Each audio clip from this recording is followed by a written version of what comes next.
Muy buenas tardes a todos. Reciban un cordial saludo de parte del equipo de Cloudster. Les damos la bienvenida hoy a este evento sobre Data Lake. Finalizando el evento, habilitaremos un espacio para preguntas y respuestas en donde les agradecemos escribirlas por la opción de Q&A. Nuevamente, gracias por acompañarnos y le doy paso a Ricardo González, Chief Technology Officer de Cloudster. Ricardo, bienvenido.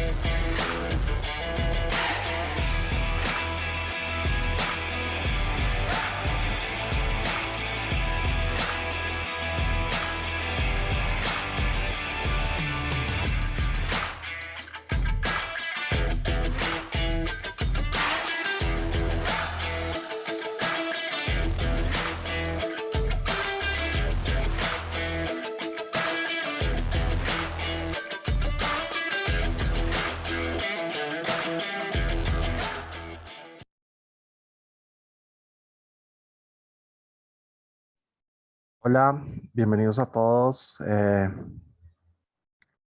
este webinar de Cloudster relacionado específicamente al tema de Data Lakes.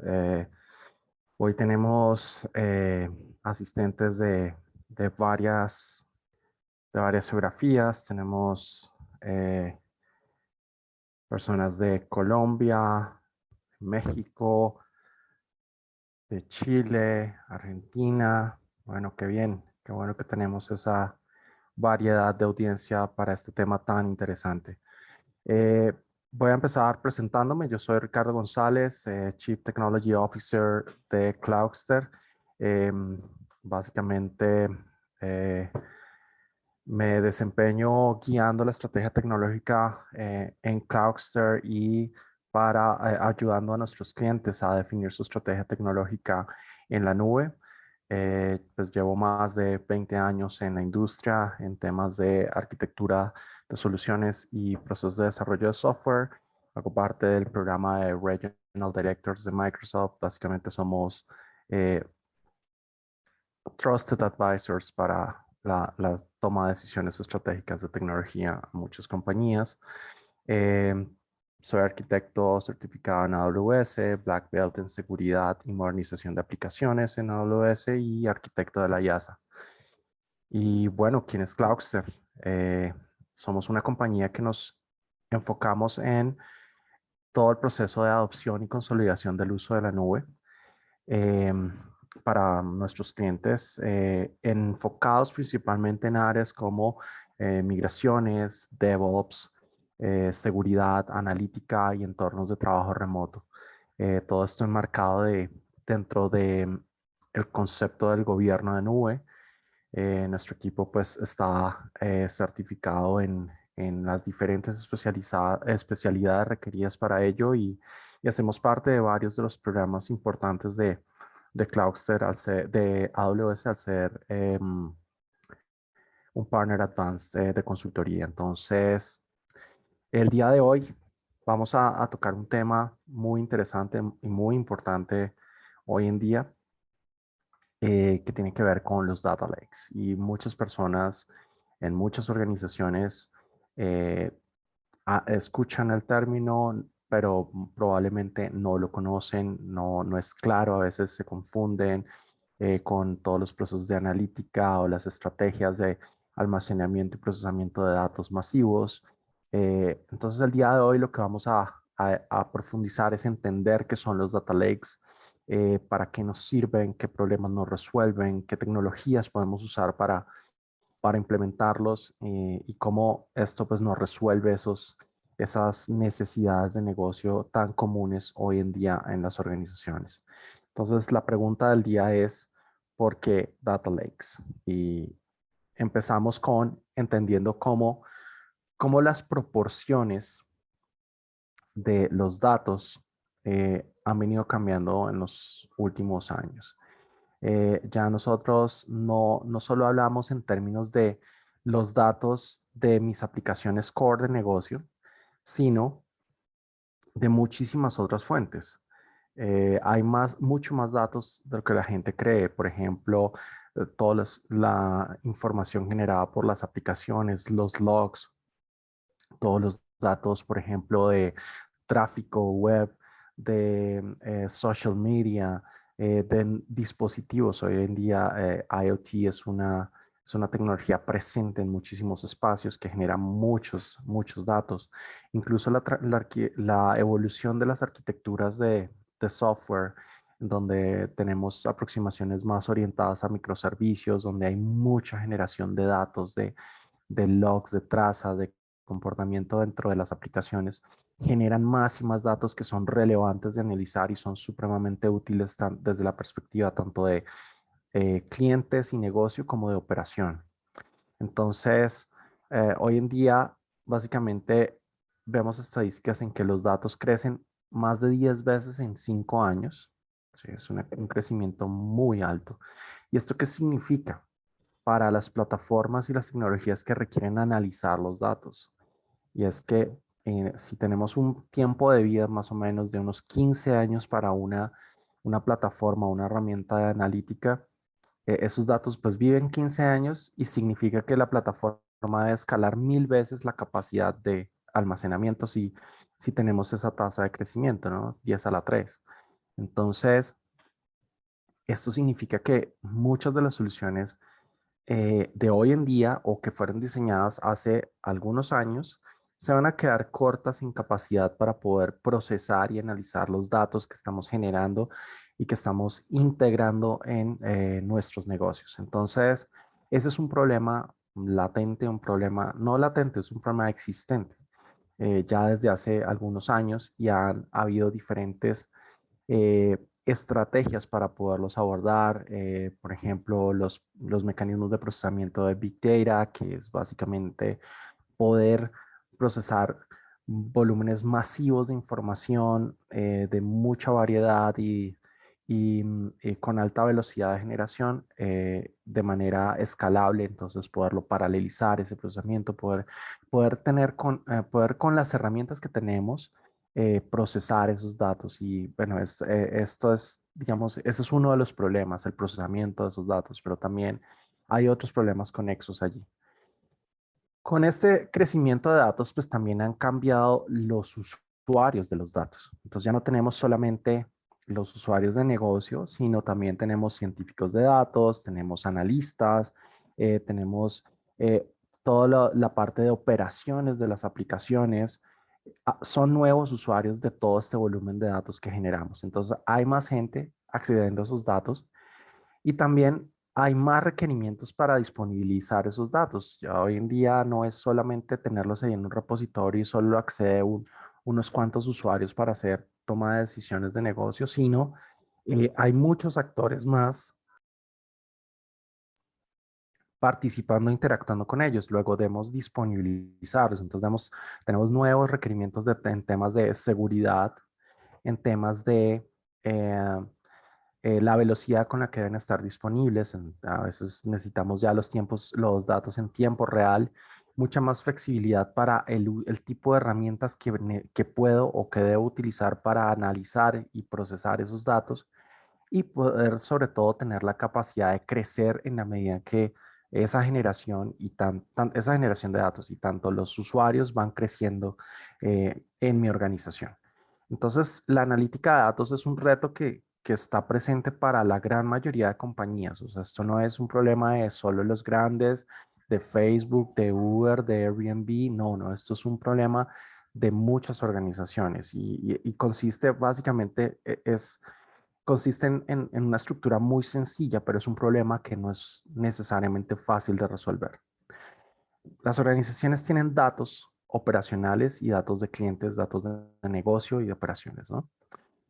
Y esos datos, pues básicamente lo que se requiere es que pasen por algún tipo de procesamiento, un flujo, un pipeline, una tubería, por la cual podamos generar hallazgos, perspectivas, información relacionada a dicha operación y a dichos clientes. Pero ese flujo no es tan trivial. Hay retos en diferentes etapas de ese flujo. La primera etapa de ese flujo es la ingesta. ¿Cómo recibo esos datos? ¿Cómo los traigo para poderlos procesar y analizar? Entonces, la ingesta tiene muchos retos dependiendo de las tecnologías que utilizamos. A veces, por ejemplo, están diseñados solo para procesar datos relacionales, que, digamos, tradicionalmente eh, eran los repositorios por excelencia para muchas aplicaciones de negocio, muchas aplicaciones transaccionales, por la consistencia, por el tema de disponibilidad, pero pues las bases de datos relacionales han mostrado que con el tiempo su incapacidad en algún punto de escalar en manera,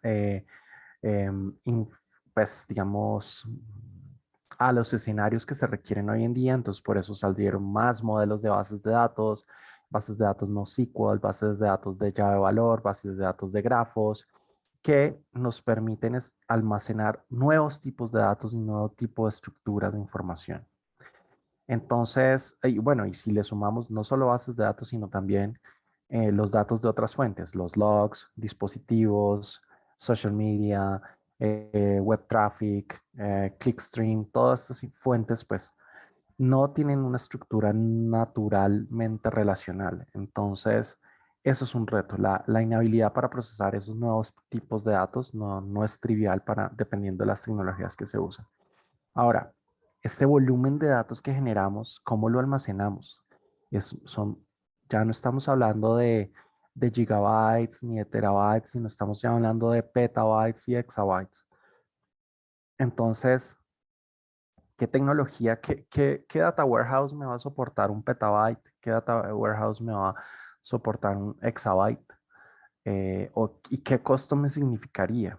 Entonces, el almacenamiento es un problema también, el costo asociado, el volumen. Entonces, adicionalmente, esos datos no siempre están eh, consolidados en una fuente, ¿no? Llevados a un punto en el cual nosotros digamos, esta es nuestra fuente de verdad, aquí están los datos que necesitamos para la toma de decisiones. No siempre funciona así. Diferentes aplicaciones, diferentes unidades de negocio, diferentes organizaciones, en fin, consolidación y almacenamiento es un reto también bien importante. Y por último, el análisis, el último paso dentro de ese proceso general de analítica. El análisis, pues, estamos de cierta forma limitados por las capacidades que puedan tener las herramientas para hallar, para encontrar información, identificar hallazgos y los insights que se generan a partir de datos que no sean, por ejemplo, relacionales, que no vengan de una aplicación de negocio, sino que sean, por ejemplo, más flujos de datos en caliente, no sé, clickstreams, flujos de información de dispositivos que de pronto no es fácil analizar con herramientas tradicionalmente utilizadas para el análisis relacional y multidimensional. Entonces, esto es un reto para todos. Estos tres pasos son comunes que se vean como una dificultad para una organización para poner en marcha sus estrategias de analítica. Entonces, ¿qué son los data lakes y por qué surge este concepto? Y es básicamente en las tenemos, como decíamos, teníamos muchas fuentes de datos, tenemos muchas fuentes de datos. Empezamos con las fuentes de datos de negocio, de los servicios core o las aplicaciones core de nuestra organización, las bases de datos transaccionales, el ERP, el CRM, las aplicaciones de línea de negocio, pero también tenemos nuevas fuentes, como decía, dispositivos, logs de aplicaciones, sensores, información de otro tipo de formato como las redes sociales, que también son importantes para analizar y para tomar decisiones. Entonces, digamos que los datos de negocio y tradicionalmente transaccionales, pues podemos utilizar el concepto del data warehouse, pues porque digamos que hay un match relativamente natural entre los modelos relacionales y los modelos de análisis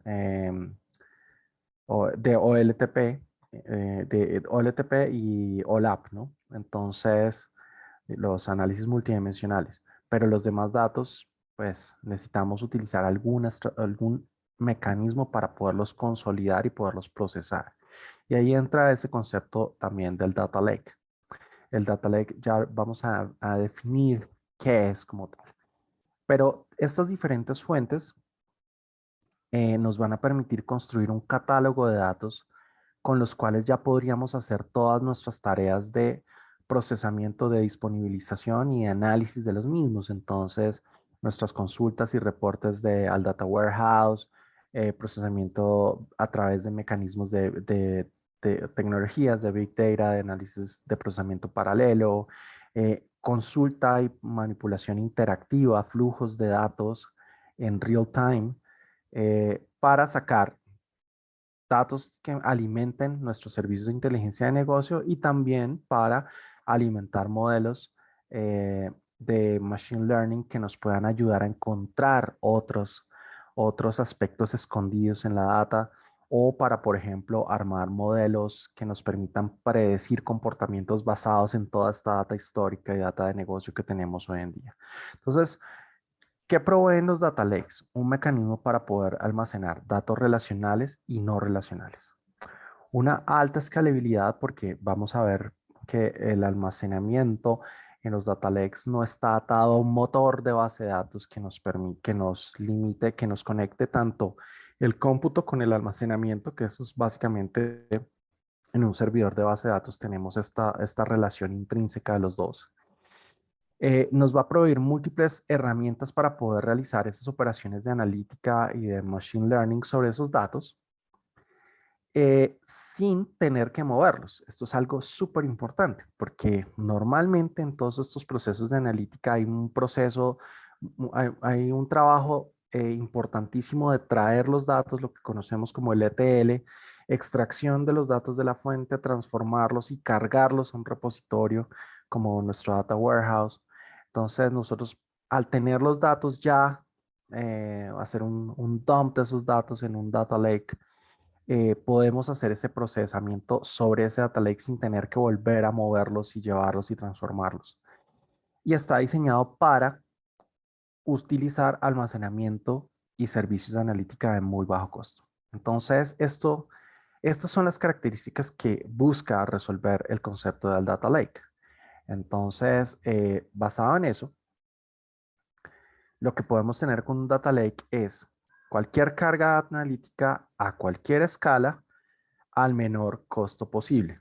Entonces, podemos tomar datos de múltiples fuentes, datos en tiempo real, datos transaccionales, datos históricos, llevarlos a través de diferentes mecanismos a nuestro repositorio, que es un data lake, para el cual utilizaremos tecnologías muy sencillas como, bueno, sencillas, no por su complejidad, sino sencillas por su facilidad de uso, como Amazon S3, el repositorio de objetos, de almacenamiento de objetos de AWS, objetos, llámese objetos, archivos en AWS y servicios como Glue, que vamos a ver más adelante qué cosas nos puede proveer, para alimentar estas herramientas de analítica y machine learning. Entonces, básicamente nuestro data lake es un nuevo data source que consolida fuentes heterogéneas en un solo repositorio para su procesamiento sin un motor exactamente como parte del data lake, que es más orientado al repositorio. Entonces, todos los datos están en un solo lugar, se vuelve la única fuente de verdad. Me va a soportar datos crudos, raw data, eh, que sean estructurados, semiestructurados o no estructurados, porque yo puedo colocar imágenes, documentos JSON, archivos CSV, archivos comprimidos en formato Parquet, archivos que representen tablas de diferentes formatos, que me permite una ingesta muy rápida y una consulta muy rápida, consumo de los datos rápidamente. El esquema de esos datos no se genera en el momento de la ingesta, en el momento de colocar los datos en el repositorio. Yo llevo los datos allá como llegan, crudos, El esquema lo puedo procesar, lo puedo definir y lo puedo transformar en el momento en que voy a leer los datos. Y eso es algo súper interesante porque nos quita muchas de las tareas de preparación y de, y de alistamiento de datos que son enredadas a veces en los modelos tradicionales de analítica. También está diseñado, como les decía, para utilizar almacenamiento de bajo costo y sobre todo desacopla el almacenamiento de los servicios de cómputo. Pensemos en una base de datos. Una base de datos normalmente, pues un servidor de base de datos, ¿qué es? Cómputo, RAM y almacenamiento.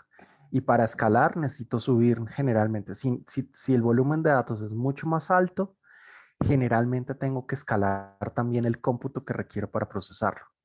Entonces, eso es lo que pasa en una base de datos. En un data lake, yo puedo crecer y crecer en el almacenamiento y no estoy necesariamente creciendo en las condiciones de cómputo que utilizo para procesarlos. Eso es súper importante y valiosísimo.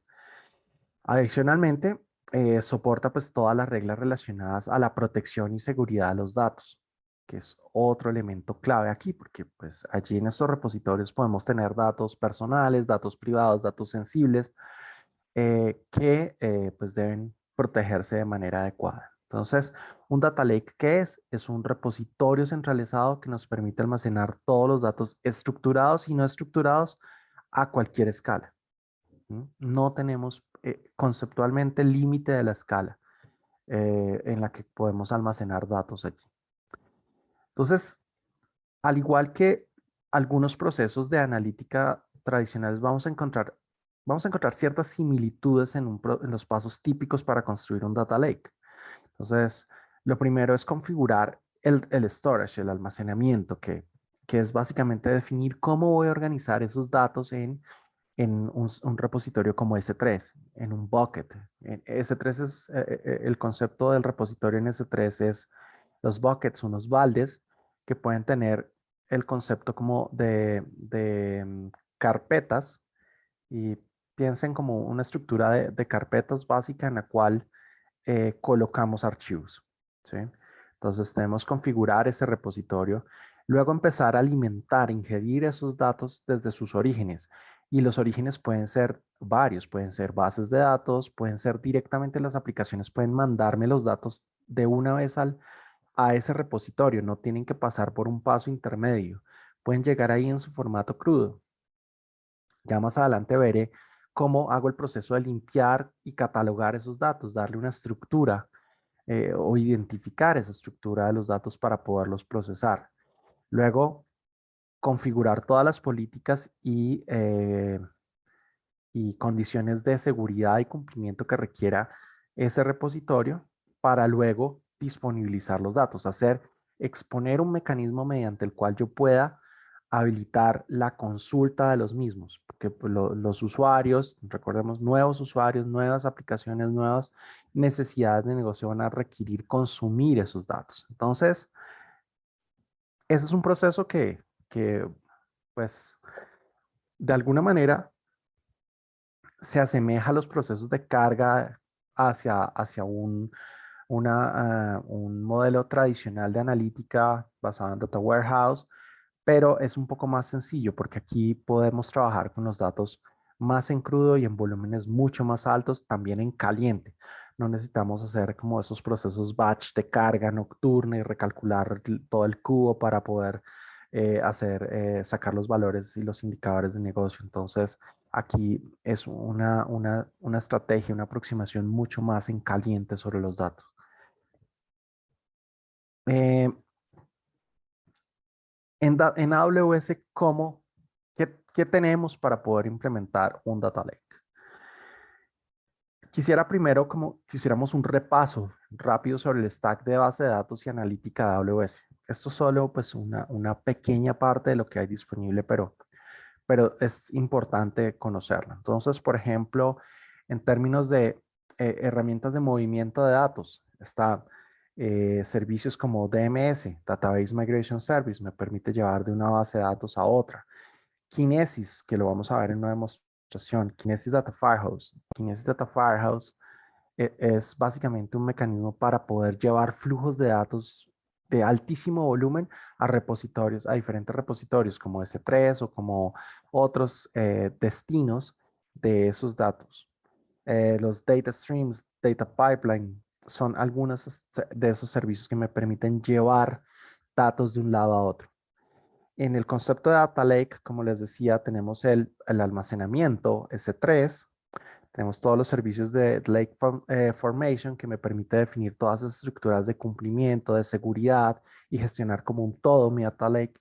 Y el servicio de Glue que me permite hacer procesos de transformación, de carga, extracción, transformación y carga y catálogo de datos. Es decir, identificar y definir esa estructura de los datos mediante la cual la voy a poder utilizar para otras operaciones.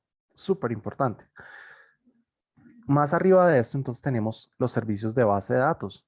Están bases de datos relacionales, bases de datos de grafos, llave valor, bases de datos documentales, Document DB no aparece acá, pero es otro de los servicios disponibles, bases de datos en memoria como Elastic Cache o TimeStream para series de tiempo. Son algunos de los servicios, o Ledger, el Ledger criptográfico que es QLDB, servicios de analítica, entonces Redshift, el Data Warehouse, el servicio de Data Warehouse propio de AWS optimizado para la nube con una escalabilidad interesantísima. EMR, que es básicamente Elastic MapReduce, es un mecanismo para implementar todos estos algoritmos de MapReduce en donde partimos y paralelizamos el proceso con tecnologías como Hadoop y Spark. Elasticsearch, OpenSearch se llama ahora, Kinesis Analytics para análisis de flujos de datos, Stream Analytics, Athena, que nos permite consultar todos esos datos que colocamos en S3 con una interfaz similar a SQL. Ya que muchas organizaciones y muchos profesionales de analítica de datos están súper acostumbrados a SQL, entonces, como lenguaje análisis de datos. Entonces, es una herramienta fabulosa. La verdad, me encanta porque crea esa capa de abstracción intermedia para poder consultar datos que se almacenan como datos crudos, pero le podemos sacar valor estructurándolos para consultarlos.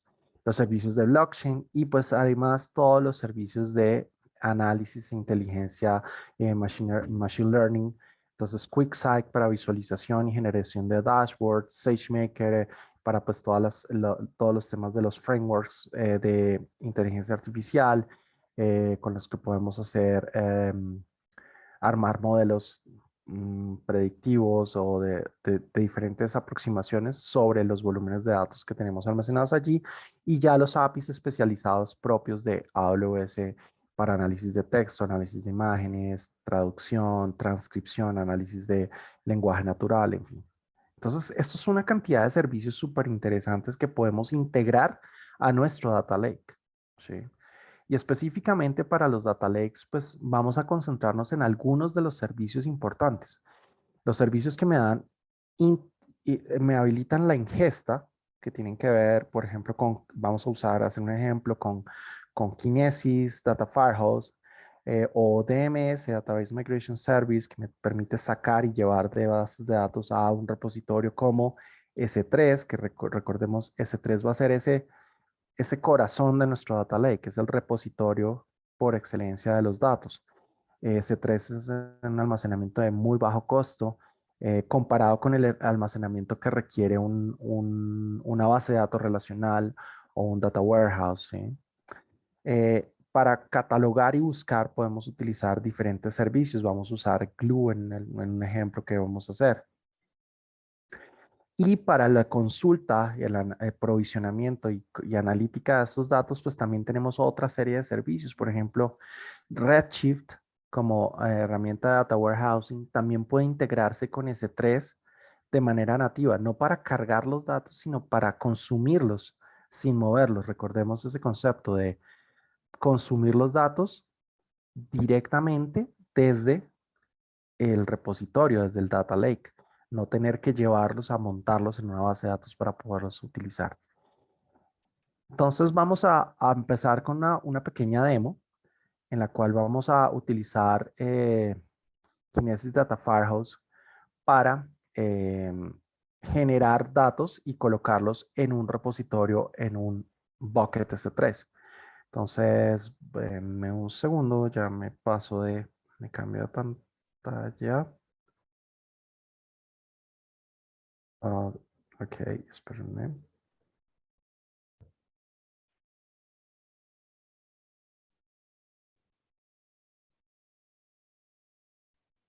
Mm, ¿Qué se me hizo mi pantalla? Aquí está. Bueno, entonces aquí voy a utilizar una herramienta open source que está disponible para poder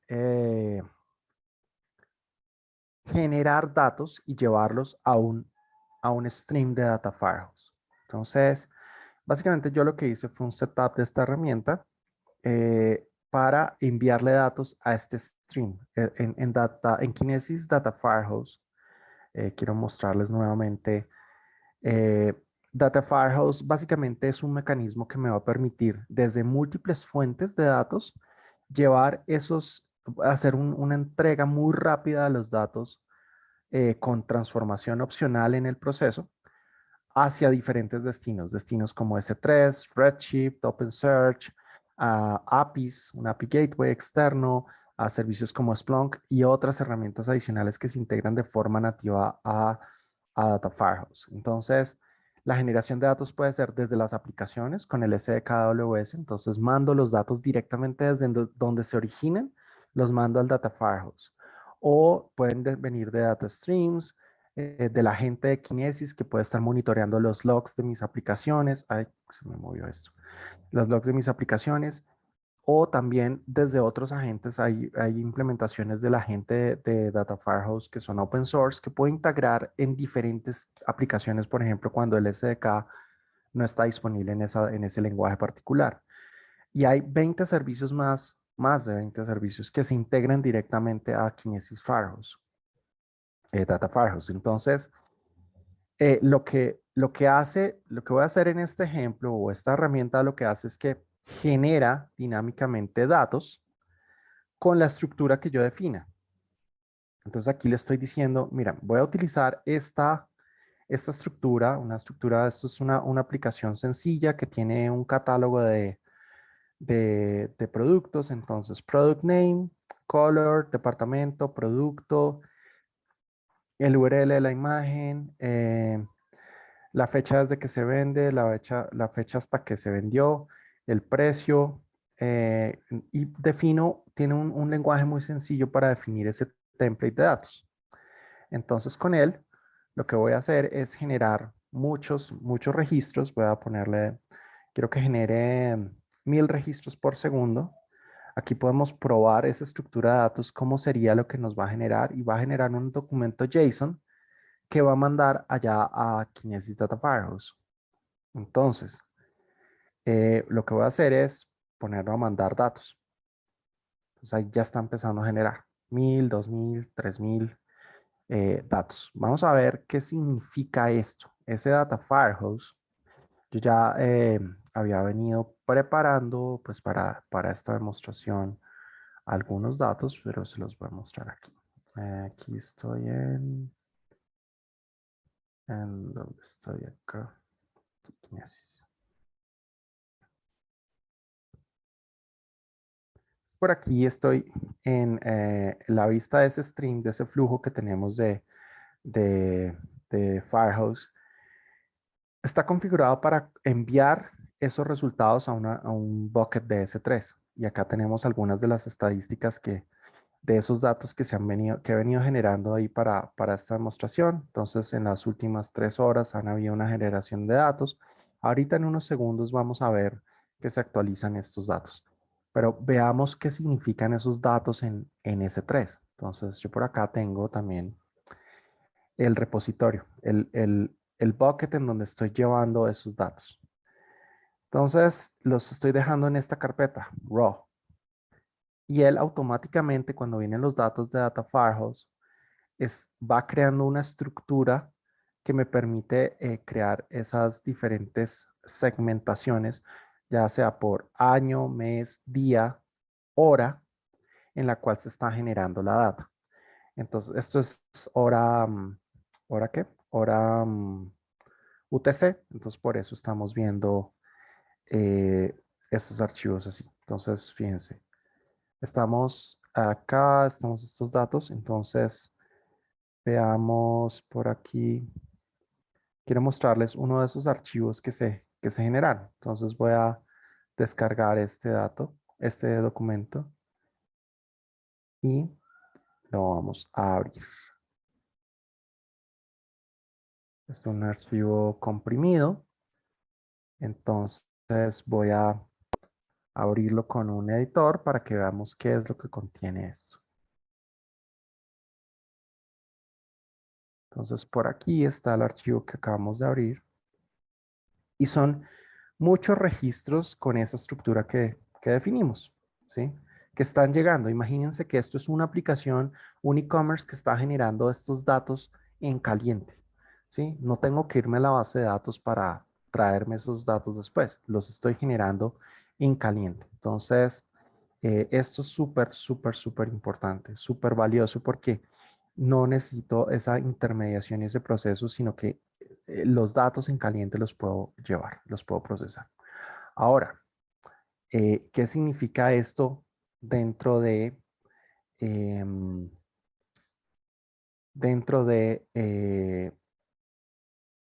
mi estructura de Data Lake? Aquí empezamos a utilizar el servicio de Glue. Glue, que es, como les dije, es un mecanismo, es un servicio mediante el cual yo puedo realizar varias actividades. Una de ellas es construir un catálogo de datos a partir de diferentes fuentes. Entonces, eh, para eso está esta sección de Data Catalog.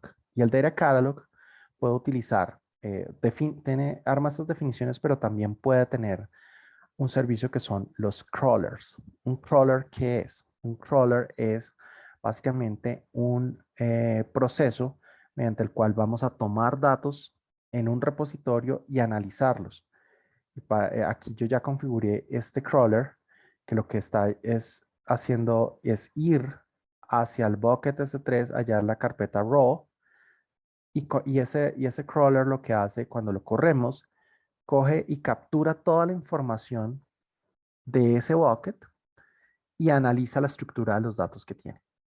Entonces, cuando analiza la estructura, a partir de eso podemos crear un catálogo y crear unas tablas. Entonces aquí yo ya creé, por ejemplo, creé varias para la demo de hoy. Una es la tabla raw. Entonces, en la base de datos SDL Demo Data. Entonces, la tabla raw tiene una estructura. Cuando él recorrió ese repositorio, él dijo, venga, aquí encontré unos documentos que tienen esta estructura.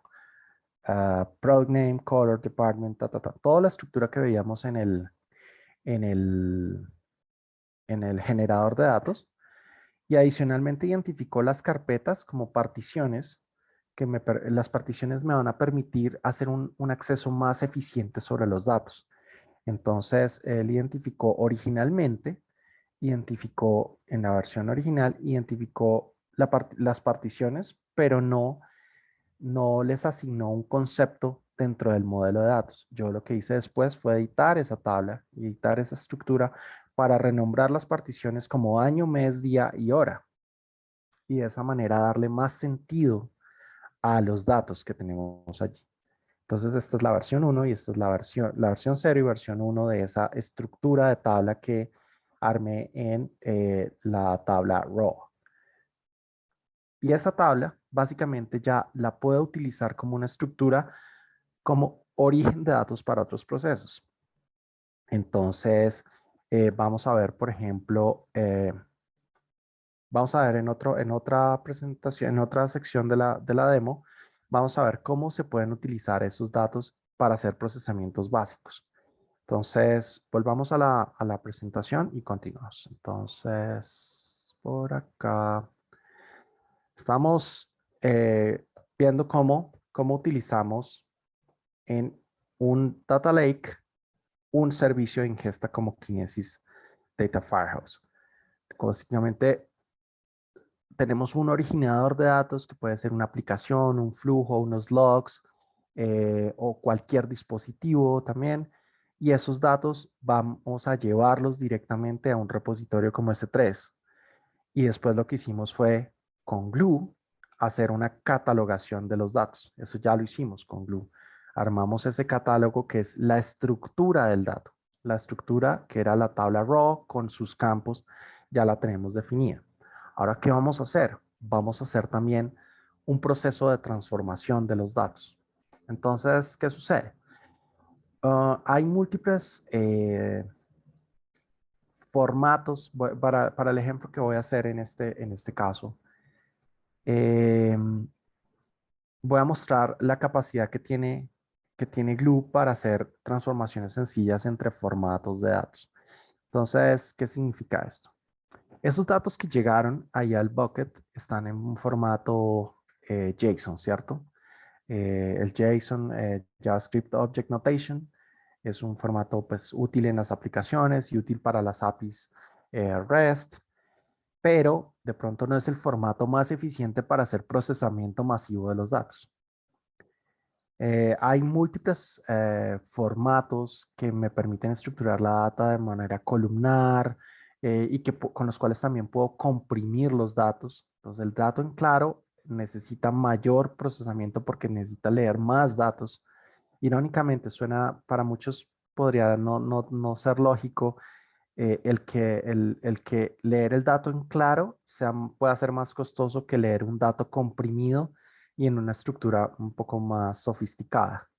Pero sí, así sucede. Es más costoso recorrer más volumen que recorrer menos volumen, pero optimizado en su diseño. Entonces, lo que vamos a hacer aquí, lo que vamos a ver en esta parte de Glue Studio, Glue Studio es una herramienta que me va a permitir diseñar flujos de transformación de los datos. Entonces, aquí tengo un flujo muy sencillo en el cual yo defino un origen de datos, en el cual, recordemos, aquí vamos a utilizar, por ejemplo, le estamos diciendo, voy a utilizar una tabla del catálogo de datos de Glue, ¿sí? O puedo usar una fuente directa desde AC3, pero aquí yo ya estructuré los datos con un esquema, ¿no? Entonces voy a tomar de esa base de datos SDL Demo Data la tabla raw. Esa es mi fuente, los archivos que les mostré en el bucket. Ahora voy a procesar, voy a hacer una transformación sobre esos datos. Entonces gráficamente aquí también puedo definir qué cosas quiero hacer sobre los datos. Entonces en la fuente, la estructura fuente, el catálogo fuente, el esquema fuente está aquí, el source key. Entonces está product name, tipo string, color. Aquí yo voy a decirle, mire, quiero eliminar el campo de color. No lo voy a incluir en la transformación. Y por acá, el campo date, salt, since, lo voy a utilizar, lo voy a renombrar a date start. Y date, salt, until, lo voy a renombrar como date until. Sigue siendo el mismo tipo de dato, pero en esencia lo que estoy haciendo es unas pequeñas transformaciones. Y voy a colocar un destino de esos datos. Y ese destino de los datos va a ser, le estoy escogiendo un formato diferente, eh, que es un formato Parquet. Hay otros formatos como Avro y ORC, que también son estructuras columnares, que son mucho más amigables con el proceso masivo de los datos. En este caso voy a usar Parquet y voy a utilizar un algoritmo de compresión para que ocupen menos espacio. Entonces, en este caso es Snappy Compression. Eh, Está también YESIP o puede ir no comprimido. Ahora, yo puedo decir, mire, quiero que no modifique el catálogo de datos o también puedo decirle, mire, cuando corra este job, cree una tabla en el catálogo de datos basado en la estructura del esquema resultante, ¿sí? Entonces puedo tener diferentes resultados a partir del job. Yo puedo correr dicho job. Ya les muestro el resultado, cómo se ve la ejecución de esos jobs. Está por aquí. No. Ah, ¿Dónde lo tenía? Estamos aquí en el No, pues vamos aquí a aquí vamos a los jobs.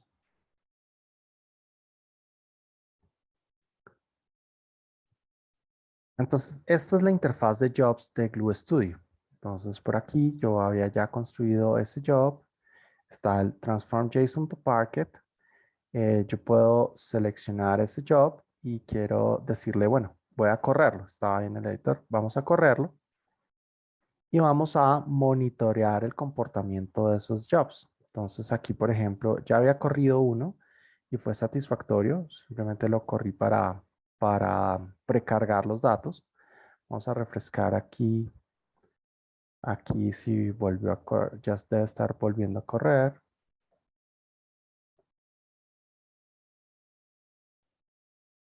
Mira, ahí ya está. En este momento está corriendo el job. No ha fallado ninguno. Ya uno fue satisfactorio y está corriendo. Y lo que está pasando acá, yo le dije en el job, si recuerdan, vamos de nuevo al job. Le dije, mira, quiero eh, quiero que el resultado lo coloques en esta carpeta, Compressed Parquet. Entonces vamos a irnos allá en el bucket, a esa carpeta, Compressed Parquet, y vamos a tener resultados, los resultados transformados. ¿Sí? Ahí apenas, estos son los que corrí hace un rato, pero a medida en que va corriendo el job, aquí está en este momento corriendo, eso toma unos segundos, más o menos un minuto la corrida, y ya va a ser toda la transformación de esos nuevos datos que estoy colocando allá en el bucket. ¿Okay? Y ese resultado pues nos lo va a dejar en esa ubicación en el formato Parquet. Este ya es un formato comprimido con otra estructura que es más eficiente para el consumo. Entonces volvamos por aquí en nuestra presentación. ¿Y aquí qué hicimos? Entonces catalogamos y transformamos datos, ¿sí? A través de el servicio de Glue, utilizando el mismo repositorio de S3. ¿Okay? Ahora, voy a volver por acá. Entonces, ¿cómo hago disponibles esos datos para poder ser utilizados, consultados en una aplicación o para un servicio de visualización o para otra otra herramienta que me procese esos datos y los analice?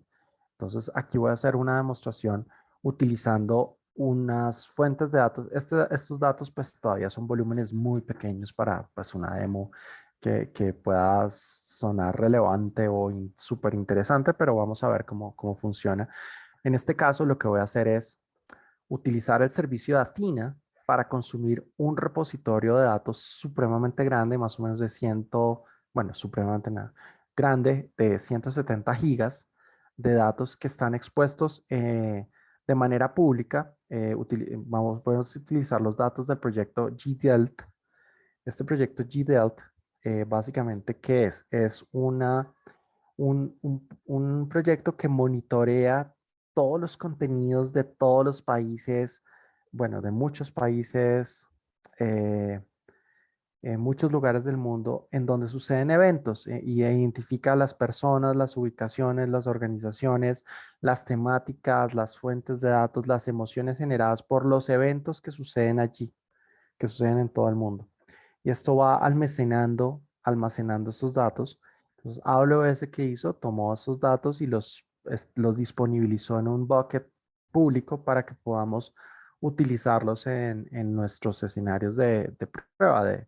Entonces, yo lo que hice fue en el servicio de Athena, básicamente crear una fuente de datos, GDELT. Ese GDELT, esa tabla, esa base de datos GDELT, utiliza como origen un bucket en el que están los datos de este proyecto. ¿Sí?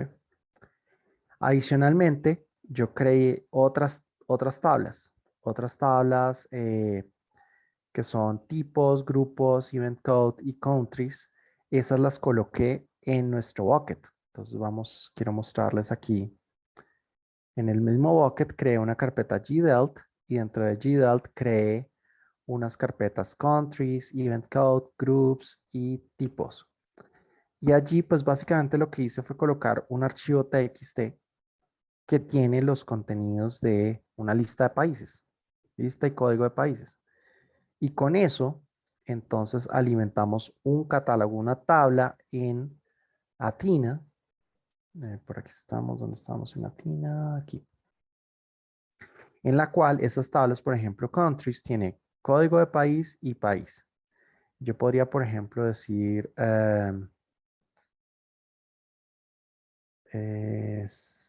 quiero, quiero seleccionar, seleccionar acá.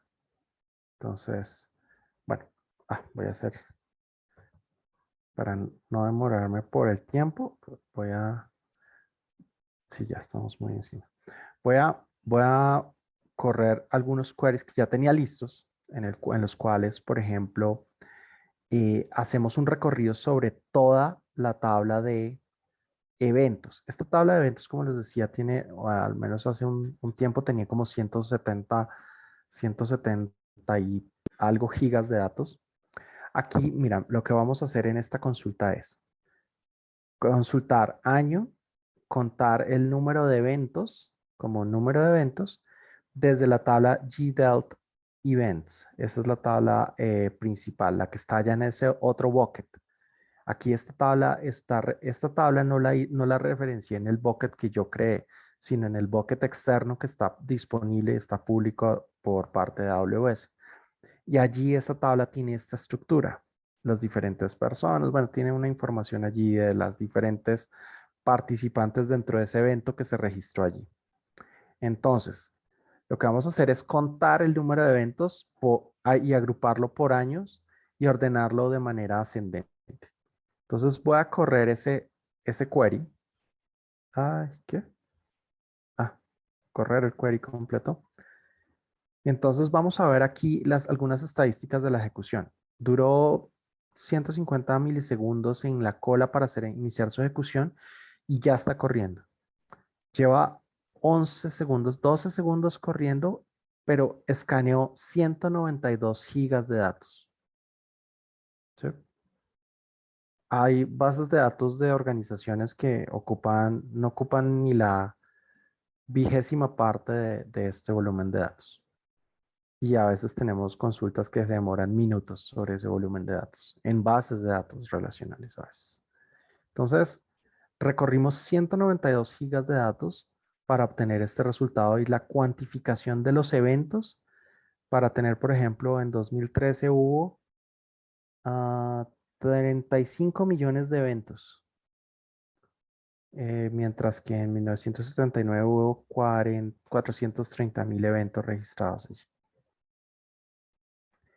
Esto es para mostrarles que con esta interfaz, con este servicio de Athena, yo puedo acceder a datos almacenados en crudo o en formatos como Parquet, eh, que, eh, que tienen volúmenes de datos muy altos en tiempos relativamente muy cortos y obviamente almacenar 192 gigas en S3 puede ser muchísimo más barato que almacenarlos en un motor de base de datos. Además que en el motor de base de datos necesito pagar por el tiempo que esté prendido y yo no lo voy a pagar porque pues no voy a hacer una consulta ya.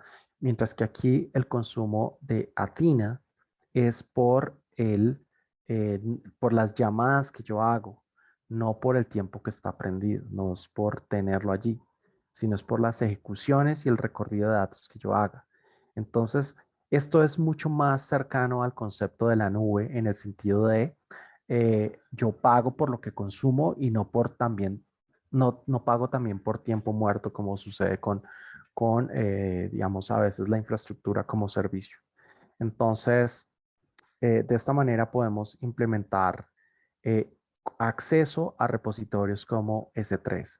Aquí tenemos otro query en el cual consultamos Event Code. Las top 10 categorías de eventos que hubo que hay en toda la base de datos. Vamos a hacer una corrida rápida. Lo bueno es que sabemos que es muy rápida esta corrida. Ya recorrió 113, 130 gigas, 140 gigas, 190 gigas, 192 gigas. Y las categorías son, las categorías con el número más alto de eventos es hacer afirmaciones, no se especifica en qué punto específico, y afirmaciones podrían ser tweets, por ejemplo. Eso es una afirmación. Entonces aquí tenemos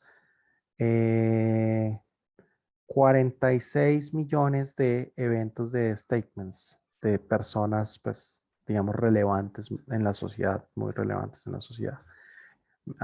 Hacer visitas, 46 millones, o mantener un encuentro, una visita, 42 millones, en fin. Esto es un ejemplo bien diciente de las capacidades que nos da un servicio como Athena en la consulta de repositorios de Data Lakes en S3. Ahora, al comienzo les mencionaba que los Data Lakes pues son una fuente de datos, de esos datos no estructurados, de esos datos que pueden ser estructurados, no estructurados o semi-estructurados, y que pues no necesito llevarlos a mi data warehouse para poderlos utilizar como hemos acabado de ver. Los podemos catalogar, los podemos identificar su estructura, los podemos consultar y operar de forma masiva. Ahora, ¿qué significa cuando yo puedo integrar ese data lake a mi data warehouse? Y ese es el patrón llamado Data Lake House, que es básicamente integra los dos tipos de repositorios en un solo servicio. Entonces, Amazon Redshift, el servicio de Data Warehousing y analítica OLAP de Amazon, pues puede recibir fuentes de diferentes tipos de diferentes estructuras, normalmente relacionales, no relacionales también. Se puede cargar toda esa información allí. Pero algo bien interesante que tiene Amazon Redshift es el servicio de Spectrum o el feature de Spectrum. Spectrum, ¿qué es? Es la posibilidad que permite a Redshift de manera nativa integrar Spectrum, integrarse con repositorios en S3. Entonces, básicamente, Spectrum, ¿qué es? Es un motor de consultas que se integra directamente a S3, a mi Data Lake, y desde Redshift yo puedo generar consultas que integran repositorios de S3. Esto es algo que a mí me parece fabuloso porque no necesito traerme todos esos datos a Redshift para poderlos integrar en mis consultas y en mis procesos de analítica. Adicionalmente, Redshift tiene Spectrum optimiza todo este procesamiento con un altísimo paralelismo y servicios de caché que me permiten optimizar el manejo de los datos. Entonces, Redshift Spectrum es esa forma en la cual yo puedo integrar mi data warehouse tradicional de analítica que yo utilizo en muchas organizaciones con un repositorio más orientado a Data Lake. ¿Sí? Y esto me va a permitir escalar a los niveles de exabyte, como lo decíamos, porque S3 pues casi que es limitless, no tenemos límite, es elástico y altamente disponible. Pagamos es por los queries, no tanto por el procesamiento en sí. Digamos que no me va a costar más Redshift accediendo los repositorios de Data Lake en sí, sino cada vez que los utilizo, nos permite altísima concurrencia.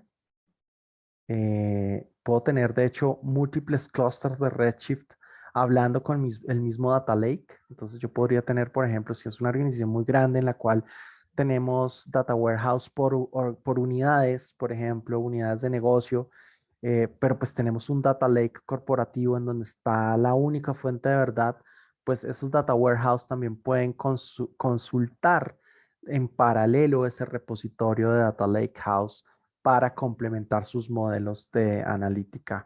Entonces esto da unas flexibilidad y una extensibilidad interesantísima, altísima concurrencia. No necesitamos hacer procesos de ETL para cargar, todo está ahí en el S3 y pues esto es integrado de forma nativa con todo este soporte de SQL que tiene Redshift directamente sobre S3. Entonces, con esto termino lo que quería mostrarles el día de hoy. Quisiera ver si hay preguntas de pronto de nuestra audiencia.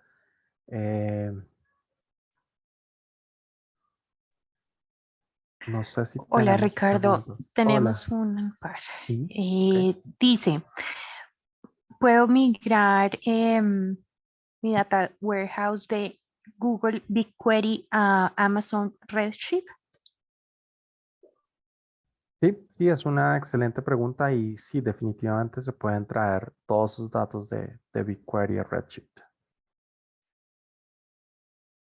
Como les decía, hay diferentes herramientas que nos permiten hacer esa transformación. Pueden ser a través de dumps, pueden ser con servicios de Glue para diferentes fuentes, o por ejemplo, um, em, DMS también creo que tiene una extensión para BigQuery. Hay diferentes servicios que podríamos utilizar.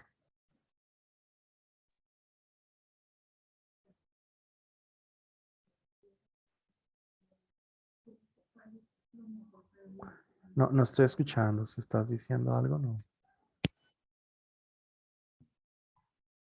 Hay otra pregunta que dice, ¿cómo sé cuál es lo mejor para mí? ¿Un data warehouse versus un data lake? Es una buena pregunta.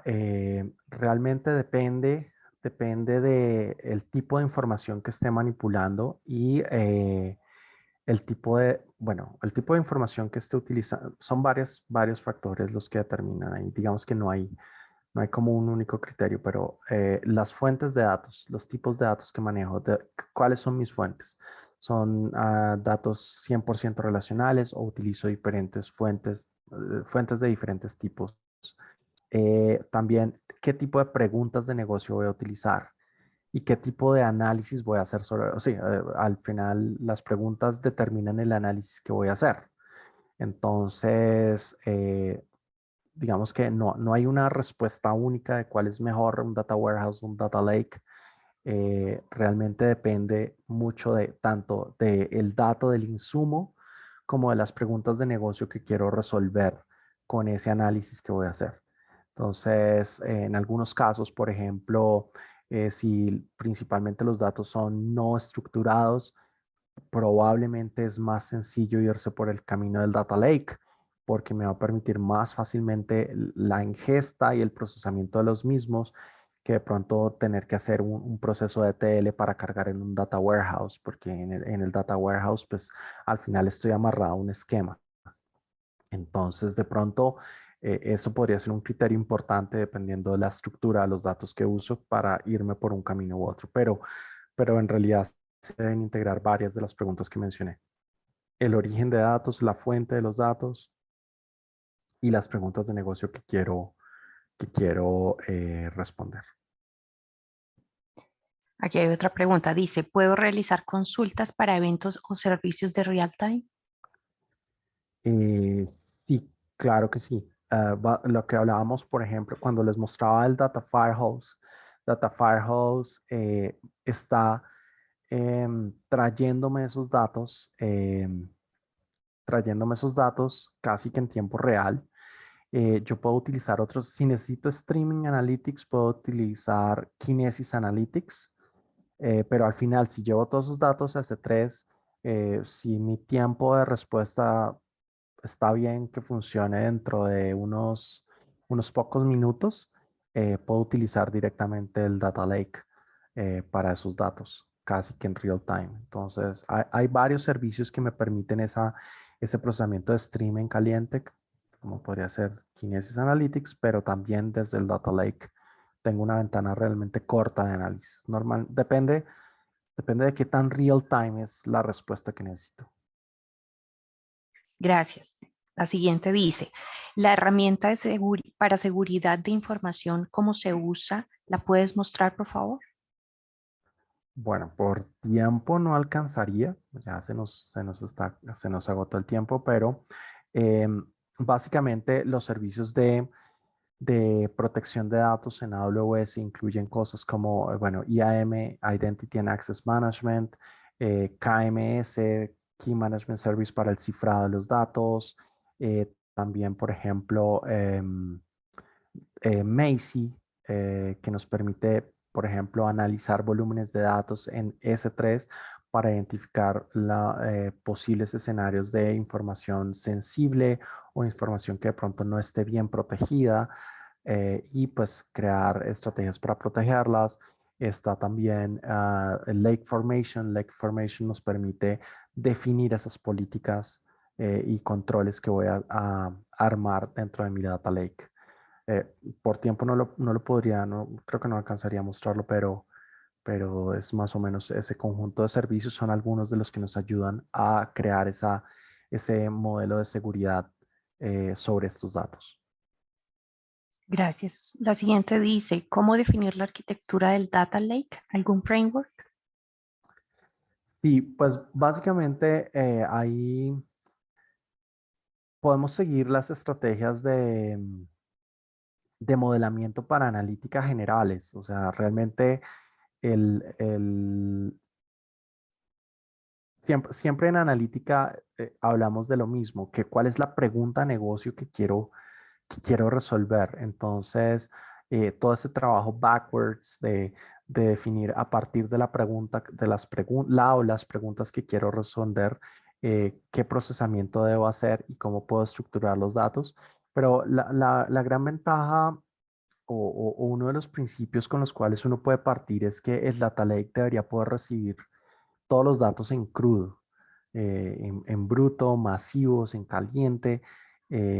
Y a partir de ese repositorio, pues como vimos en los ejemplos de transformación y catalogación, pues podemos empezar a hacer los diferentes estrategias de preparación para otro tipo de preguntas que quiera realizar. Entonces, funciona como las metodologías orientadas a analítica funcionan perfectamente bien también para un escenario de data lake. O sea, no difiere mucho realmente. Y servicios como Lake Formation nos ayudan también a estructurarlo un poco mejor. Es más como una estructura guiada, pero los mismos conceptos de analítica que utilizamos en, ¿en qué? En los modelos tradicionales de data warehousing nos permitirían armar una buena estructura de datos. Gracias, Ricardo. Y por último, ¿cuál es la diferencia en costos para realizar labores analíticas de un data lake respecto a un data warehouse? Tengo entendido que hacer consultas desde un data lake es más costoso. ¿El tiempo computacional es mejor en data lake versus data warehouse? Es una excelente pregunta todo depende mucho del uso que le doy a los datos, ¿sí? Eh, por ejemplo, o sea, yo personalmente soy un fan fervoroso de las tecnologías serverless porque realmente materializan ese concepto del pay as you go, como les decía. O sea, yo solo pago por lo que uso, más no por un recurso, no pago por una disponibilidad extra, ¿sí? Los data warehouses en general van a requerir esa combinación tanto de almacenamiento como de cómputo.